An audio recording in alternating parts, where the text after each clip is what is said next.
Hello, I am so grateful to be here, and I am excited to share with you all a very important piece to integrate, to hold on to connect in your healing process with all of the beautiful lifestyle changes and choices you've been making.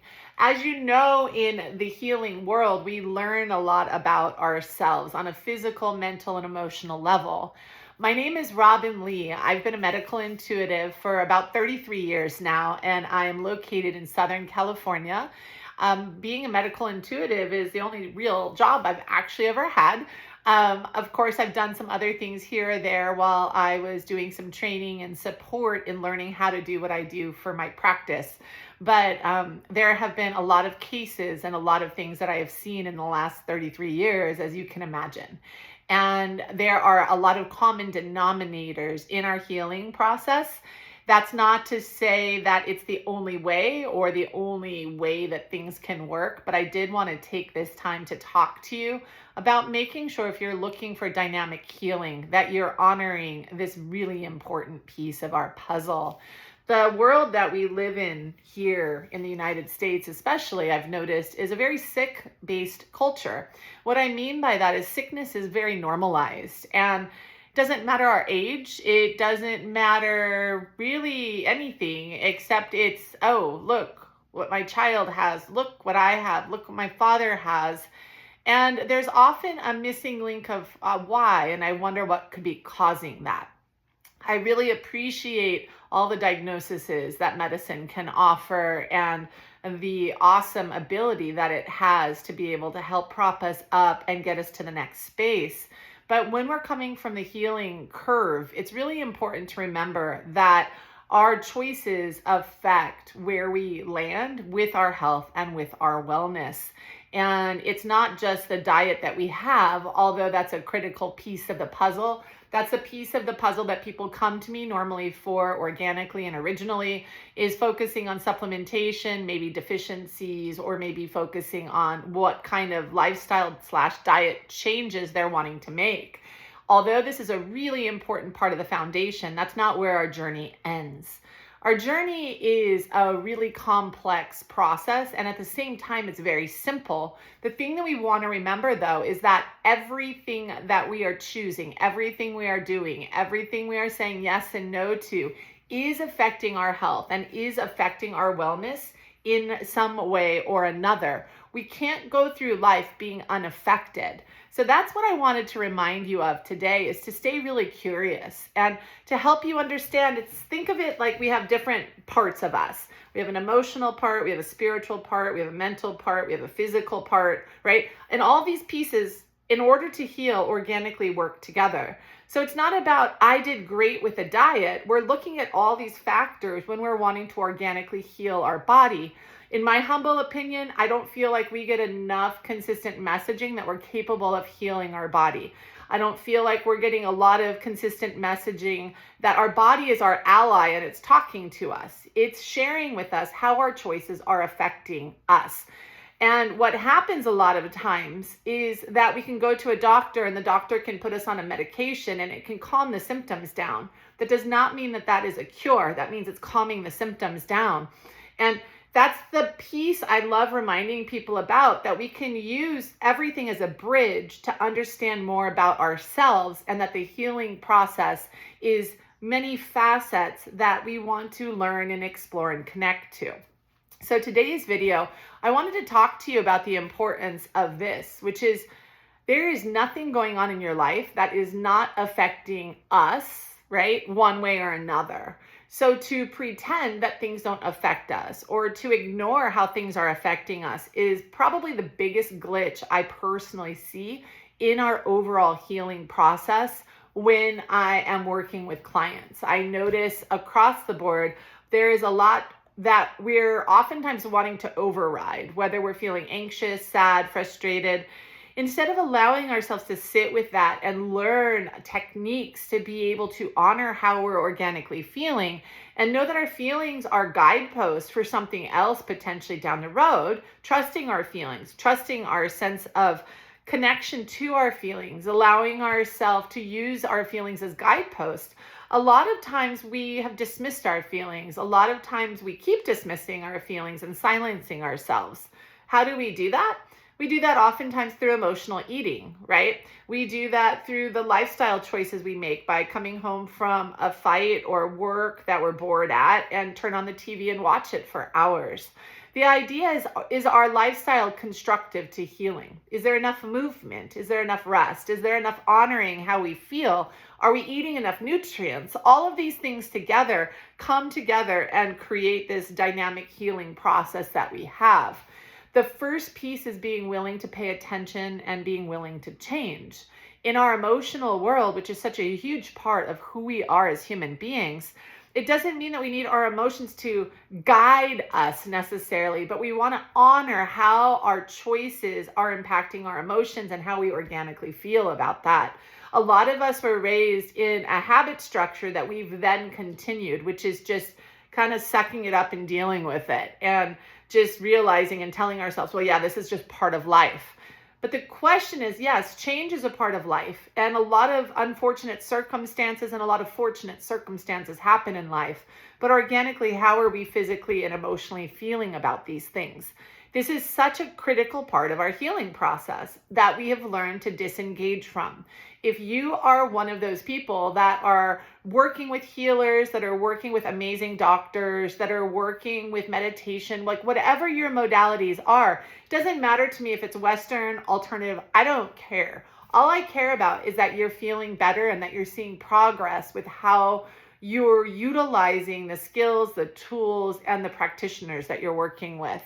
In order for it to fully integrate, focusing on how things organically, emotionally feel to you is a critical piece of the puzzle of integration.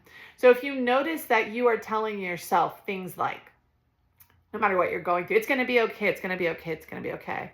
It's just part of life, it's just part of life, it's just part of life. It's all right, it's all right, it's all right. And you find that you're kind of just convincing yourself of something, or you're sharing yourself in this way. That's a huge opportunity for you at this time to take a couple of nice, slow, big, deep breaths and ask yourself, using those phrases as cues, how am I organically or actually feeling about whatever it is that I'm going through? Another thing that can be very helpful around emotional health and wellness, besides paying attention to certain phrases, by the way, if you have different phrases that you know that you silence yourself emotionally with, I would love to hear, comment below. I would love to see what those phrases are, because we all live life in a different way. So you might think, well, I don't say that, I don't say this, but I do say this. See where you're finding it. We all have these places in us. It's not just a random few people in the world. We all, on some level, for some reason, have learned different habits of survival to just get through to the next moment. And when it comes to our emotional process, a lot of us just never learned how to genuinely honor how we feel. And it is genuinely a very, very, very, very big place of our healing process. Without honoring this, it's near impossible to be able to anchor into long-term healing.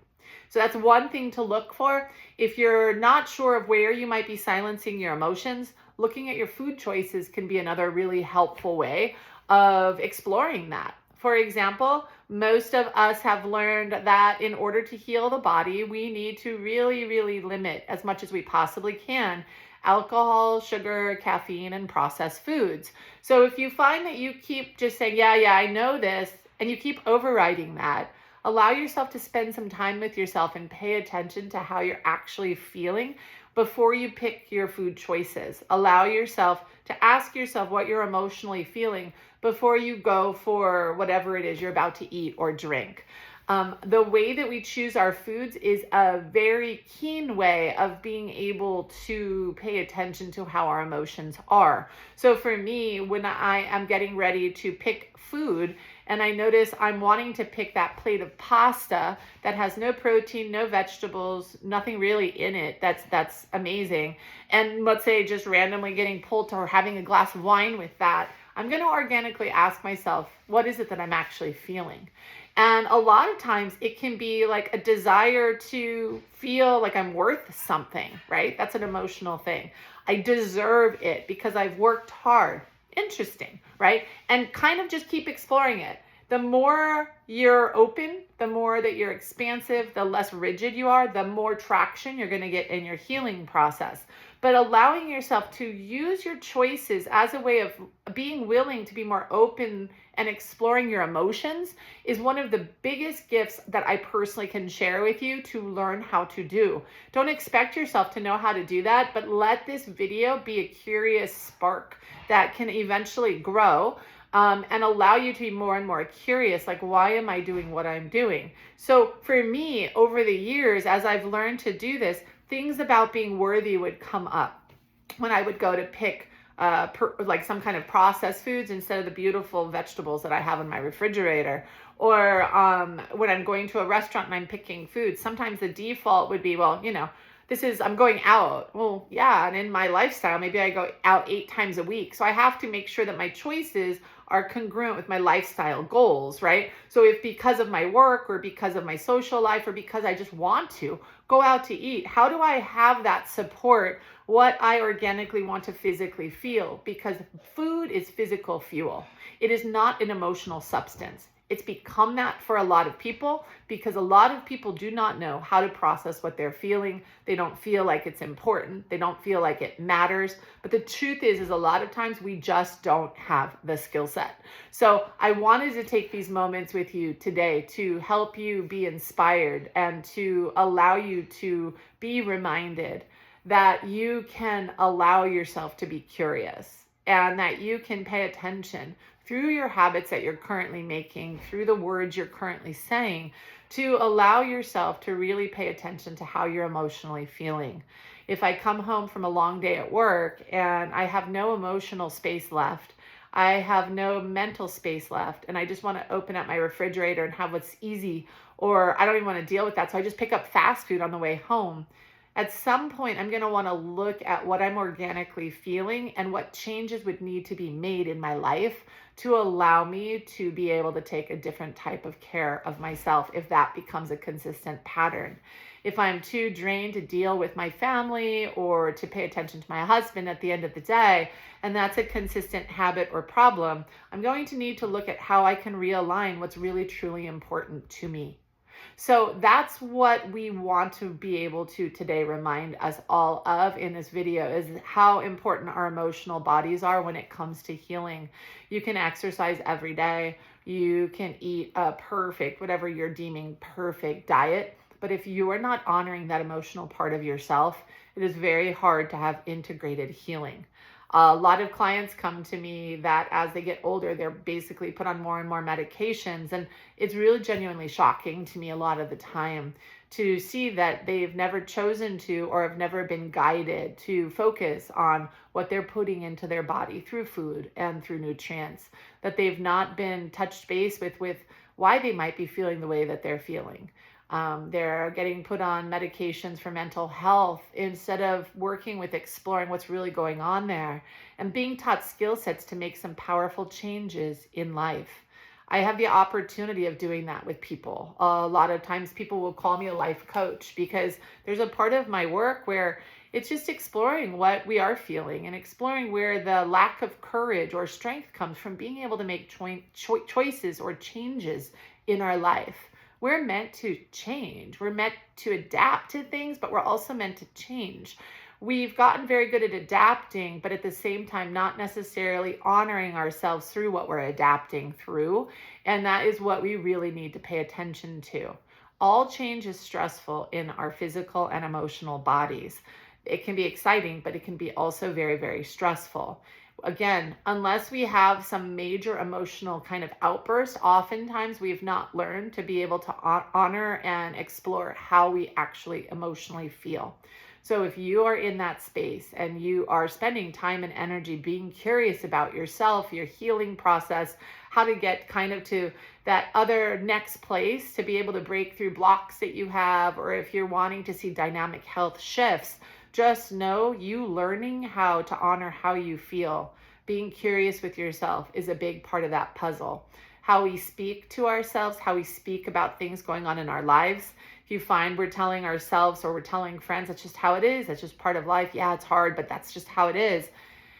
that's not honoring organically how we feel. If we're heading toward the chips and we're heading to overeating things that aren't physically nurturing to our bodies, there is very, very much a likelihood either you don't know how to eat in a way that serves you well, or you're emotionally shoving things down, and you're doing that through food and kind of making yourself feel better through the emotional process. I know it's something that in our culture right now, especially in the social media world, people oftentimes just say, yeah, it's emotional eating, it's emotional eating, it's emotional eating. Emotional eating means that you have something you're feeling and you're shoving it down.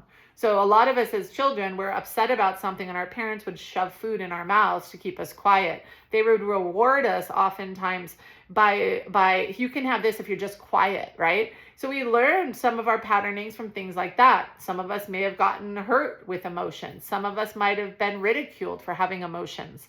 Everybody is so different. So be open to yourself and explore what you're actually organically feeling and have the courage to do that.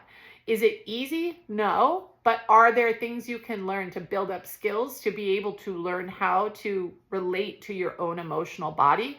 1,000%.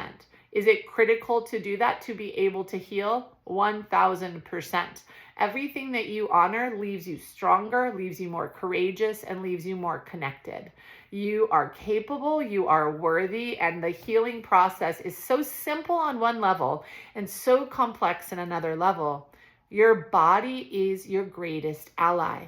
If we don't pay attention to our emotions, we shove them inside and we override them.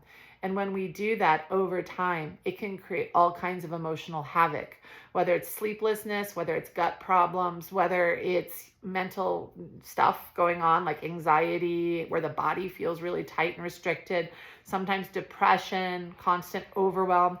These things are a big, big deal when it comes to health and wellness that are so normalized.